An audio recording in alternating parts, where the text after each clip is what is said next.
monument bears name after him. Of the capital city. Of the capital city. Yes. In one middle European country. So yeah, that would be enough of my photos. Now let's talk about me. Yes. Yeah, usually Tell always, them some, yeah, please. I'm always telling the story in the first person because it comes naturally. I'm dressed like Ban Jelačić. When we are at the museum, we interact with our audience. They come, they put up questions, they, I don't know, have some remarks or they want to know some fun facts. I have a big advantage when I'm telling my story because everyone in Croatia is familiar with this character. So this historical person is one of the crucial politicians and historical persons in building up Croatian national identity. We of course speak about 1849, the very important year in the European history, the so-called Spring of Nations, with a great awareness and self-awareness and proclamation of the national identities back then. Italian national identity, Austrian, Hungarian, German, everything was built in this. The French were rebelling again. Yes, this roughed up area of the 19th century. So that was the year when I was proclaimed Ban. Ban is a title derivated from Hungarian and some older languages like Bavarian and so on, but basically he's a governor of a territory that bears sovereignty. So when one particular country or the region in Austro-Hungarian period has his Ban as a title, it means that in a way it has sovereignty with identity, cultural confirmation, linguistical acclamation, and everything that comes with it. 1849 in Austro-Hungarian Empire, Ban Josip Jelačić, he confronted Croatian tendencies against Hungarian tendencies, and Croatian and Austro-Hungarian tendencies in this way were complementary. We had something in common. We had a common inner enemy, which would be Hungarians.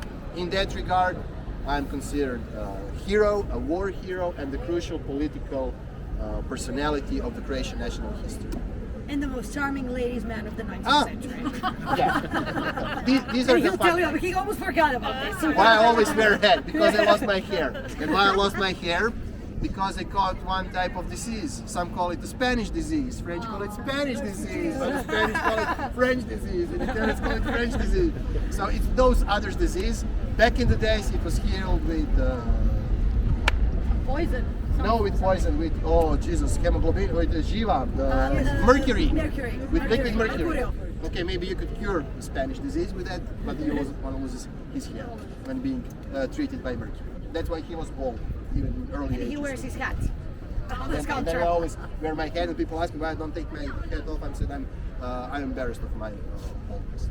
So that's the explanation. Yeah, he was very popular among women. He was skillful in archery, horse riding, singing. He was also kind of a poet, amateur poet, but still a poet. What else? He spoke 5 languages. He spoke 5 languages, not the English among them. So not 5 local languages, but he spoke Hungarian, he spoke Croatian, he spoke French, I don't know, German. And I think Italian. Yeah, and a bit of tiny bits of So ladies everything go that was crazy. relevant for a well-educated man and the nobleman. He was a nobleman in the 19th century. What else I wanted to say? There's plenty of this. I could do this for hours. That you are very tall in the modern version because he was shorter than I am. He was shorter. So he was 155, 6, something like that. So more Like or less me. up to here.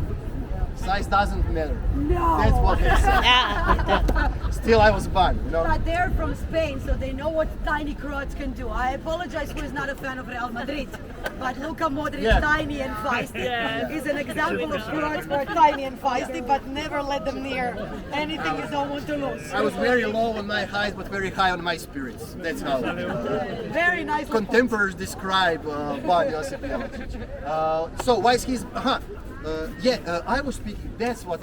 Now we'll link something. When I was saying about Dove of Vučedol as a crucial object of the Croatian natural cultural heritage, it was on 20 kunas on the back side On the coin. paper money.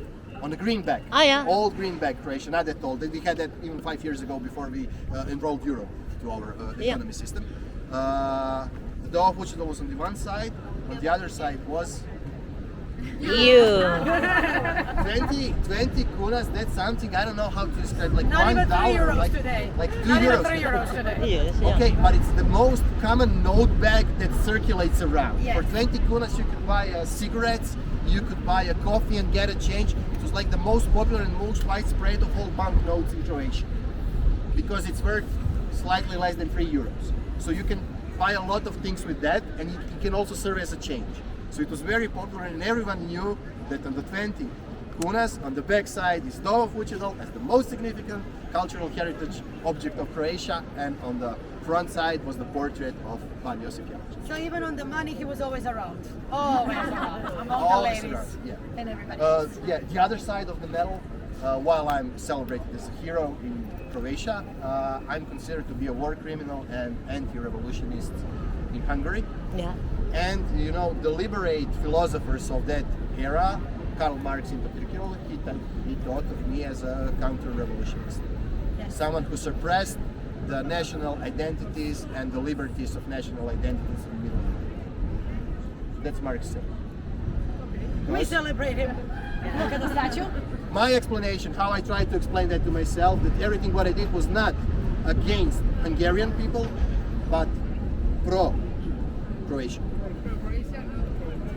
It was in the good belief and the well-being of Croatian people, not strictly against Hungarian people. Unfortunately, there was a clash between two interests, between two economies, between two identities that found themselves on a conflict literally on the battlefield. And I expanded the territory of Croatia. Croatia was even smaller before Ban Josip. So the northern parts of Croatia, Take a small man and Northern make a of- big country out of it. yeah. I even enlarged the Croatian territory. Well, yeah. What else? Yeah, I had a syphilis and I was very popular, and everybody knows for me. Long story short, this square was named after my name already during my life. Yes, which is rare. Already? Which is A extremely rare. lifetime? Oh. Because this is the time of Francisco José I y Isabela de Austria. So everything had to be Sisi and Franz Joseph I. That's a very rare And the moment. citizens of Zagreb named this square after my glorious name already during my life. And you were turned in a different way. So we would be Uh-huh. having now the Oh, yeah, makes tail. sense. The tail of the horse would be here. That's Yes. why we still say in the collective memory, see you under the tail, Yeah. not under the spade Yeah, or yeah, the yeah. weapon. Because most of Croats would tell you he was facing north, Hungarians. That's why we turned him to face Now the I'm north facing side. what? Egypt. Now we're facing Croatian Dalmatian south. What did I think? We're facing Greece, Croatian Bosnia. Bosnia. No. However, the logic behind it, historians would tell you, because this was made while he was still alive and he fought for the people. Where we are taking you today, this is the old two towns of Zagreb, the church town and the upper town. So clergy and commoners. And why would you, sorry, that's the part one. I have to clean up the market now. Why would you have him turn to the side of the city when in that century we have very little parts of the city? We have houses on the main street that goes to your hotel. We have some of the noble palaces in the downtown, like the palace where the museum is set, the archaeological museum. But Zagreb is bigger in its existence there to the north. So he's saluting his city, he's saluting his ancestors. He was bowing to the ancestor. Also the cardinal was very angry to learn that the horse might be facing the back of the church. So you can imagine how happy were cardinals at that time. This is a local gossip, of course. But the historians really said he has to say hello and welcome and remind the people who live there what are we capable of. So why did we turn you around? You were gone for a while. I was gone for a while, so during the We cut communist him. regime. We cut and him into pieces. Suppressing or building of a new identity with its